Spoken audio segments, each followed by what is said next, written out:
Presiden Joko Widodo menyambut kedatangan Paus Fransiskus. Saudara pemimpin tertinggi Gereja Katolik sedunia, Paus Fransiskus tiba di Istana Merdeka, Jakarta Pusat pada Rabu 4 September 2024 sekitar pukul 9.30 waktu Indonesia bagian Barat. Paus Fransiskus tiba di Kompleks Istana Kepresidenan dengan menaiki Toyota Innova Zenith berwarna putih. Dan ia pun memilih untuk duduk di kursi paling depan.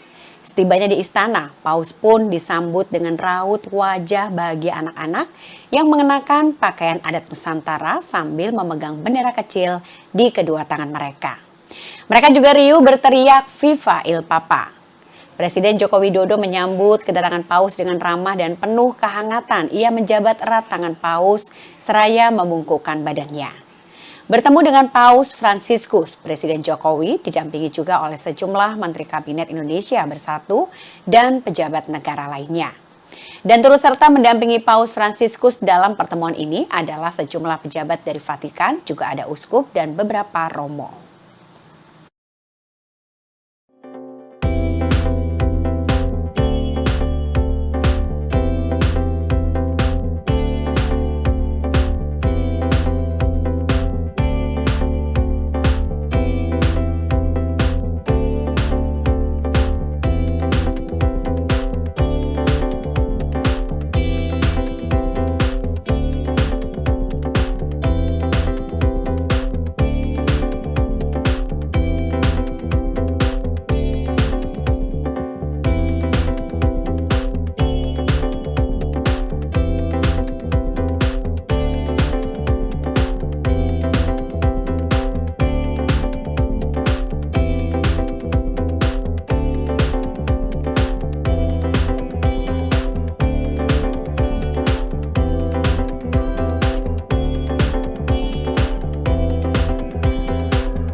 Saat Paus Fransiskus menyapa hangat Prabowo. Saudara Paus Fransiskus ikut juga menyapa Presiden terpilih Prabowo Subianto ketika akan memulai pidatonya di Istana Negara pada Rabu 4 September. Dalam pidatonya itu, Paus Fransiskus menyampaikan salam hangatnya untuk Prabowo Subianto dan berharap ia bisa mengemban tugasnya kelak untuk menggantikan Presiden Joko Widodo. Selain itu, Paus Fransiskus juga menyampaikan terima kasih atas undangan dari Presiden Jokowi pada dirinya untuk datang ke Indonesia. Ia juga turut mengapresiasi sambutan hangat dari semua masyarakat terhadap dirinya ketika tiba di Indonesia.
Inilah deretan bisnis Kaisang yang mulai ditinggalkan oleh pembeli. Saudara, gaya hidup mewah putra bungsu Presiden Joko Widodo, Kaisang Pangarep menjadi sorotan publik usai ia diduga melakukan flexing sambil memamerkan naik jet pribadi ke Amerika Serikat bersama dengan istrinya Erina Gudono.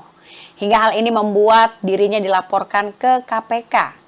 Dan kini bisnis milik Kaisang pun juga ikut disorot. Kemudian dilansir dari tribunnews.com, sejumlah bisnis milik Kaisang di Jakarta. Di antaranya adalah yang pertama, Mangkokku yang menjual berbagai macam rice bowl. Kaisang pun mendirikan bisnis ini pada tahun 2019 bersama dengan Chef Arnold, Randy Kartadinata, dan juga Gibran Rakabuming. Namun, beberapa gerai mangkoko di Jakarta kini sudah mulai tampak sepi seperti yang terjadi di Tanjung Duren dan juga Kemanggisan. Kemudian bisnis kuliner yang ayam yang didirikannya pada tahun 2019 juga mulai lesu. Di gerai kawasan Tanjung Duren misalnya, hanya ada satu pembeli saja dalam waktu 1 jam. Dan selanjutnya bisnis yang cukup terkenal yakni Sang Pisang pun sama saja. Gerai di kawasan Menteng Sang Pisang juga tampak sepi dari pembeli.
Momen oknum ormas menggeruduk pedagang buah di Jakarta Barat.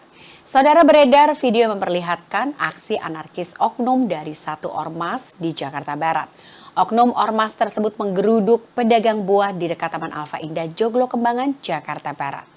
Dalam video, tampak beberapa oknum ormas tersebut beraksi anarkis hingga melontarkan ucapan yang tidak pantas kepada para pedagang buah tersebut. Peristiwa tersebut diawali dari oknum ormas yang melakukan pemalakan terhadap pedagang buah di kawasan itu. Pedagang tersebut berawal dari menolak memberikan uang lebih dari Rp10.000 yang dinilainya sudah sesuai dengan kemampuannya. Hingga terjadilah peristiwa tersebut dan viral di media sosial.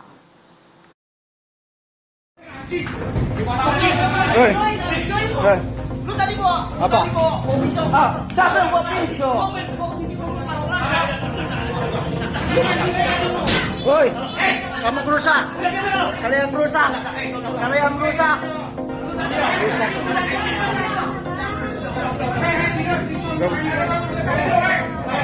Allahu Akbar. Allahu Akbar. Allahu Akbar. Allah. Allah mengeroyokan. Allah mengeroyokan. Allah Akbar. Allah Akbar. Allah. Kamu orang ya Allah.